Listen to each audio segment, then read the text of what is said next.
Good morning. It's Saturday, November 13th. And a couple of days ago, I received a notice from YouTube that a rant that I placed on YouTube back in May was being taken down because it was considered to be offensive. And the rant dealt with Marjorie Taylor Greene, and the opening lines in the rant said something about QAnon. And off I went and I appealed. And yesterday, I got a response to my appeal that I had been reinstated. A human looked at it. The original declaration of obscenity or offensiveness was generated by an algorithm.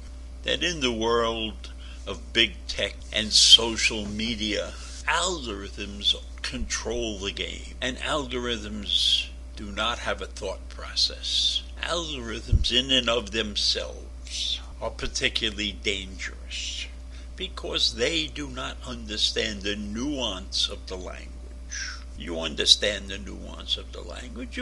When you talk to people, they may say something that sounds much different than what it means. And the same thing exists in the world of tech.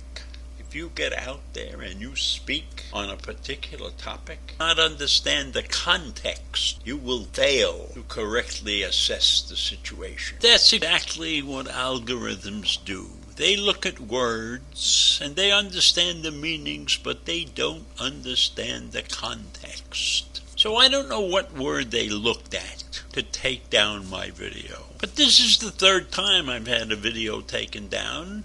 And the third time I have appealed, and the third time I have won. Take a human to determine that. Algorithms are great. They're great tools when they are looking strictly at the facts. So if you are looking at the facts, you can determine that a person or an entity or whatever it is you're trying to measure can be treated a certain way.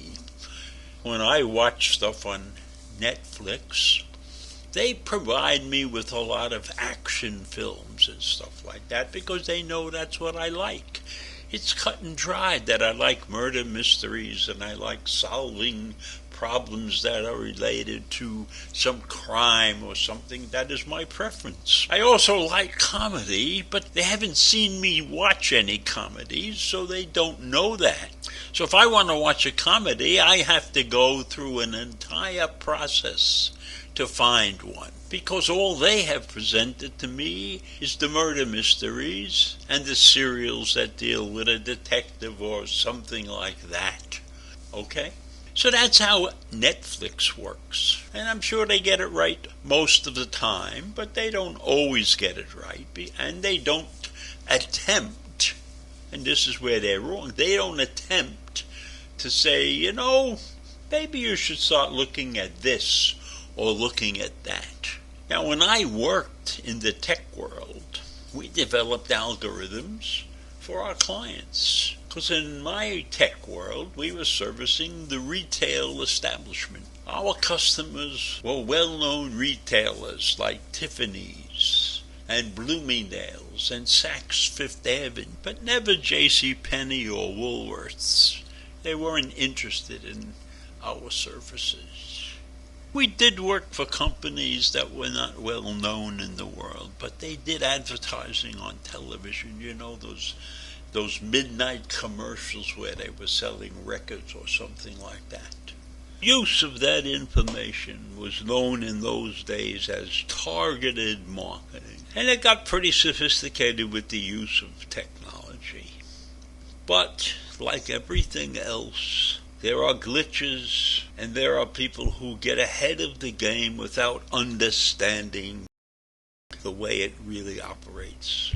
And that's what's happening with these algorithms that depend on the spoken word and not on something concrete like a product.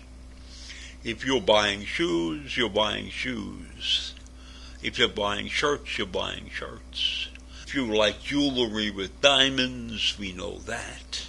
But when you speak and when you say things, the meanings of those words depend on the context. That is where these algorithms fail. That is where they fail in the world of technology.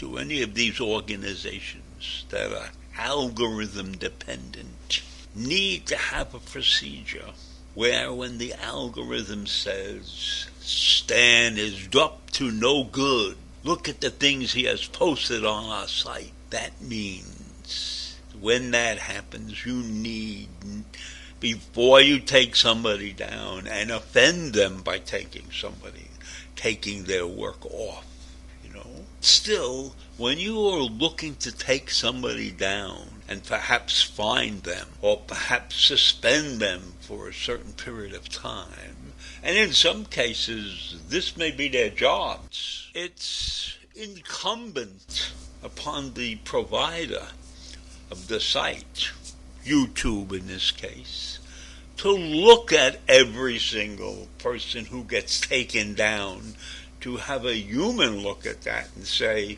our algorithm didn't work here. Can we improve the algorithm?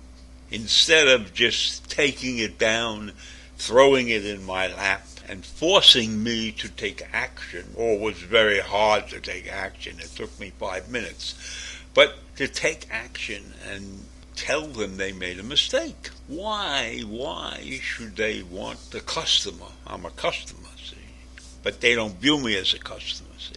I am a customer, and if I am offended, I could stop using YouTube.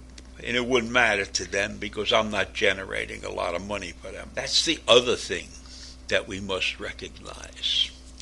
These algorithms determine how much money the tech giants can make because the use of these algorithms and the information gathered by these algorithms is used to promote particular ideas or products. It's a money-making device for the big tech companies. They don't make money. They don't charge me a fee, an annual fee to use their site. In fact, I don't get enough views to make them consider me much of anything. They want people who get thousands of views, because if you get thousands of views, it's all about generating income from the advertisers. So that's very important, but they should get their algorithm straightened out, because if they make a mistake, they'll have the wrong advertisers trying to reach the wrong people. Now that's a little known fact, because the advertisers can't really tell. Is if I saw the ad and I did nothing, so what? But if they start getting a lot of people who are requesting things from an advertiser and they are requesting the wrong types of things, the algorithm is not working properly, then Facebook or Instagram or Twitter will be in trouble, because you don't want them having the advertisers reach the wrong people. So I leave you with that this morning, and have a great day. Bye.